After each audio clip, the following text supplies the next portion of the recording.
ইলিশ উৎসব মানেই বর্ষাকাল, তাতে বাঙাল ঘটি যাই হোক সবার প্রিয় ইলিশ। বর্ষাকালে ইলিশ মাছ না খেলে মনটা বড় কচকচ করে।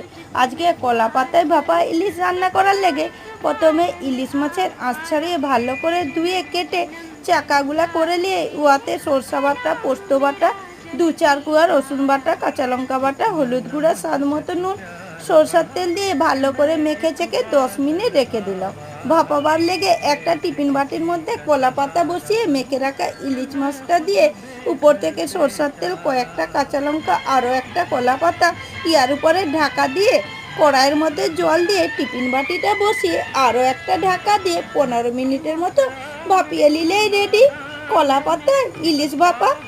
গরম ভাতে কাঁচা লঙ্কা গ্রেভি ভালো করে চটকে মেখে চেখে আমার মতো গপ গপ করে খেয়ে বলে ফেলুন, বেদম হয়েছে বেদম।